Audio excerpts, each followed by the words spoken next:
Após a queda recorde do mercado de ações nesta segunda-feira, a Bolsa de Valores brasileira operou em alta. Para nos ajudar a entender esse processo, nós contamos com a presença do especialista em mercado de capitais, Marcos Duarte Labarte. Seja bem-vindo. Olá, boa tarde. Bom, vamos acalmar os ânimos aí, porque para a gente começar a entender, ontem essa queda brusca nas ações da Bolsa Brasileira foi um movimento atípico ou deve ser mais, a gente deve interpretar como o risco da pandemia, tudo isso que nos traz uma desconfiança, mas são questões passageiras, especialmente o coronavírus. Para muita gente, daqui a 2 meses vai surgir uma vacina ou vai se criar um tratamento específico, enfim. Isso, por exemplo, a informação da OMS é de uma pandemia, também é algo histórico. Exatamente, hoje eles estavam cogitando em já repassar essa informação, né? Pois é, mas o que a gente deve imaginar? Tu é daqueles otimistas a longo prazo, né? Para muita gente chegou a brincar aqui num determinado momento com 2 economistas, chegaram a falar em zumbis, em Walking Dead, aquela perspectiva de fim de mundo, de final de mundo que vem de muita série de TV. Porém, todavia, entretanto, no mercado, existe essa perspectiva catastrófica?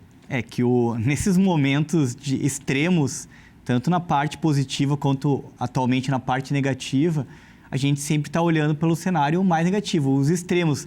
Para vocês terem uma noção, hoje um cliente me perguntou o que acontece se chegar a 0 as ações. Imagina uma ação da Petrobras chegar a 0, é praticamente impossível isso acontecer. Mas olha, pode, a gente depende de gasolina ainda, de petróleo, bastante. Exatamente, exatamente. Então, o que aconteceu no mercado, que já vem acontecendo essas quedas frente ao coronavírus, é de o coronavírus estar espalhando por outras localidades que não só a China, né? Então, isso fez com que o mercado caísse mais forte. Pensa uma companhia aérea que ela cancela, sei lá, 200 voos diários. Sim. Imagina o quanto que isso não agrava, às vezes, um problema que outro numa companhia que esteja mal. Teve uma companhia na Inglaterra que quebrou na semana passada. Pois é, eu fico pensando assim, escolas que fecham, há fábricas que podem fechar também. E isso altera a produtividade, por exemplo. Tudo. É um efeito em cadeia. É, né? Por aí, não é pelo fim do mundo. Não. Vou deixar bem claro isso para as pessoas, né? Então, há uma perspectiva ao longo prazo, mesmo sendo um movimento atípico, e já temos uma recuperação da Bolsa. Sim. Hoje já foi um dia de recuperação. Se a gente avaliar por outras doenças que aconteceram há uma década atrás, o mercado ele volta na faixa de uns 5, 6 meses. Obviamente, a gente não tem como precisar isso, mas assim, se uma empresa que já estava tendo um excelente balanço, apresentando excelentes dividendos, será que 2 semanas para cá alterou esses números da empresa? Não. Né? Então, quer dizer, boas empresas são as melhores oportunidades para você estar investindo nesse momento. Esse é um detalhe importante da nossa conversa. Essa é uma boa oportunidade, esse momento de crise, talvez seja o momento de algumas pessoas entrarem na Bolsa. Perfeito. O que eu não posso precisar é que se ele entrar agora vai ter os melhores preços. Isso é algo que eu não tenho como responder. Mas o que eu posso ter, que eu digo com absoluta certeza para os ouvintes, é que boas empresas que têm historicamente apresentando bons resultados, que você vê uma queda de 10%, 15%, é uma excelente oportunidade para estar ou aportando mais recursos ou para estar ingressando no mercado de ações. Sim. Não é quando o mercado está no ápice que você vai estar investindo, sempre quando tem oportunidades como essa. Aliado a esse panorama, não está aqui essa questão, ou pode estar um pouquinho mais para frente, mas eu já vou agregar. O panorama para entrada no mercado de ações não é só pelo risco que a gente teve agora, com o coronavírus, essa crise que propiciou e deu uma baixa. O mercado, por exemplo, de renda fixa não é mais tão atrativo e muitas pessoas que estavam em renda fixa estão arriscando um pouco mais. Isso já não é de hoje. Sim, o problema de muitos é que eles ingressam na renda variável com um pensamento especulativo. Sim. Mas os especuladores, os grandes players do mercado, são pessoas extremamente entendidas no assunto e que sabem, numa estratégia de mercado de queda no mercado de alta, fazer operações. Agora, o pequeno investidor que está ingressando no mercado, ele tem que pensar muito bem aonde ele vai estar investindo, em quais empresas que ele vai estar comprando e se associando, né? Porque você vira um sócio minoritário, mas um sócio da empresa. Sempre numa perspectiva de longo prazo também. Você não entrou na bolsa amanhã, vai ficar rico imediatamente. Sim, perfeito. Né? Nessa segunda-feira, o estrago nos mercados, e agora a gente vai para fora do Brasil, foi generalizado, né? Os preços do petróleo tiveram a maior queda diária desde 1991. Me corrija se eu estiver errado, Guerra do Golfo, né? Guerra do Golfo, exato. No Brasil, o Ibovespa caiu 12,17%, no maior recuo, como a gente falou, desde 98. Mas detalhe, nos Estados Unidos, os índices acionários tiveram o pior desempenho desde a crise financeira de 2008. Em um cenário desses, pode ser uma boa oportunidade também, mesmo com os riscos lá fora. O que a gente precisa ter cautela? Porque, afinal de contas, muitos falam em reformas no Brasil, mas o ambiente externo, ele pode nos influenciar? Sim, e muito. E influencia, como a gente está vendo nos números da Bolsa, né? Mesmo o Brasil não sendo um país tão aberto, se a gente for avaliar, a gente não pode esquecer que quase tudo que a gente exporta são commodities. E, obviamente, se o mundo desacelera, empresas como a Petrobras, Vale do Rio Doce são altamente afetadas. E isso acaba levando outras empresas até mais locais, que têm um gênero de alimentação ou mesmo de energia, que é algo que ainda está em amplo crescimento no Brasil. Mas, respondendo a tua pergunta, afeta muito. A última vez que eu vim aqui, a gente estava falando um pouco mais do cenário local, cenário Brasil, porque a gente não tinha, obviamente, nenhuma notícia de coronavírus ou de qualquer mal que poderia acontecer no mercado externo. Então, a gente estava focando muito no mercado interno. Hoje em dia, a gente está fazendo ao contrário, mas, ao mesmo tempo, uma resposta que o Brasil poderia dar é realmente com as reformas feitas esse ano, porque isso seria excelente para os investidores estrangeiros até aportarem novos recursos, vendo essas oportunidades que estão acontecendo. O Brasil está reformado, o Brasil se torna mais interessante. Está fazendo o dever de casa. Pois é. Só para a gente deixar claro, você que investiu na Bolsa, perdeu ontem, é hora de manter esse investimento, ter calma, cautela, ou existe outra opção no mercado? A gente falou em renda fixa, que com a queda da taxa de juros parou de ser interessante. Existem outras opções no mercado? O dólar poderia ser uma opção na medida em que ele tem agora um crescimento? É que o dólar, às vezes, ele é tão especulativo quanto ações, né? Sim. Porque geralmente o público normal, quando compra o dólar, compra para fazer alguma viagem, ele não compra para especular. E quem compra para especular realmente são pessoas que têm entendimento para tentar ganhar com essa volatilidade. Mas pensa, se a volatilidade já está enorme em ações, imagina no dólar, que as alterações são muito mais violentas e são volumes muito maiores de investimento diário, né? Tua expectativa no momento, por exemplo, para o dólar, o ministro chegou a falar em um determinado momento no ano passado que R$5 era totalmente aceitável para o mercado.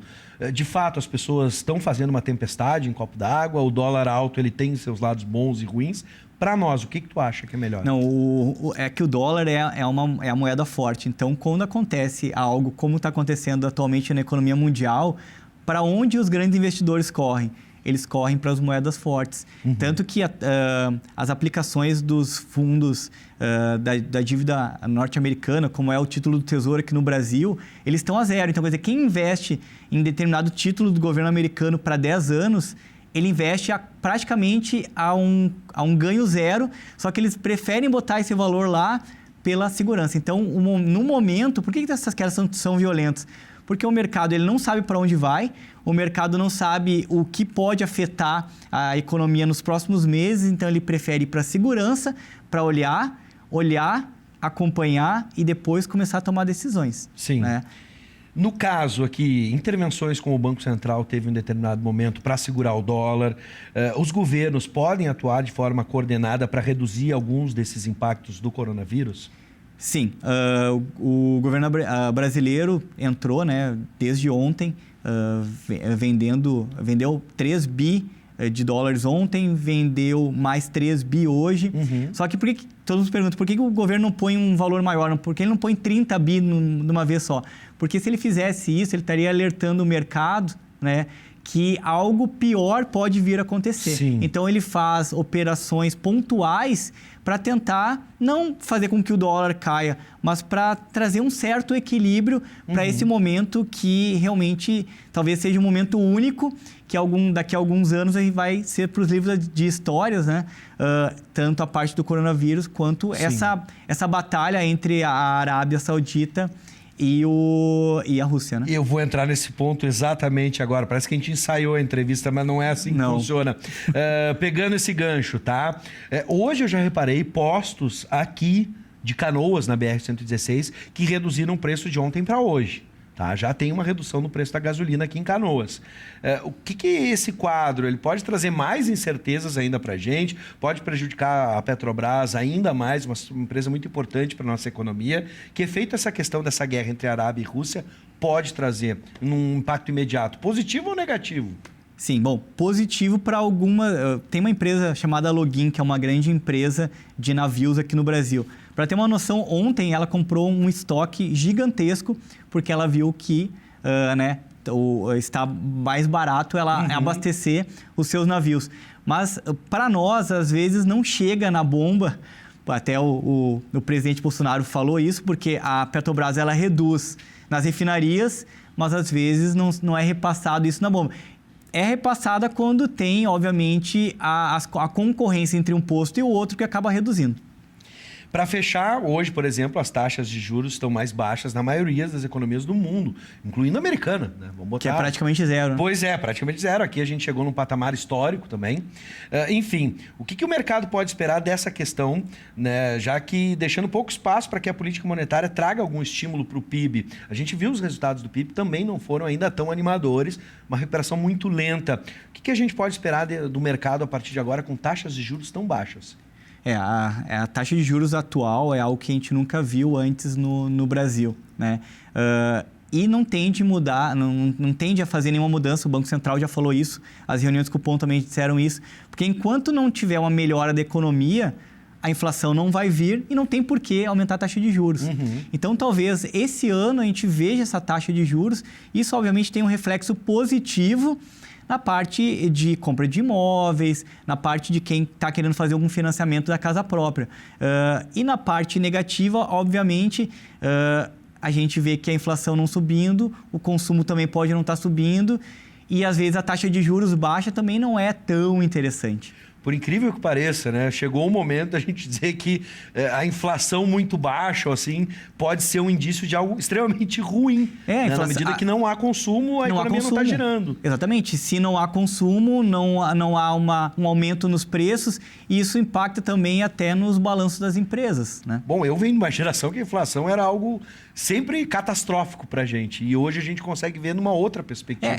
A parte boa é que a gente está numa economia controlada nessa parte da inflação. Só que a parte negativa é que faz já uns 2 anos que a gente está vendendo que o PIB vai começar a crescer.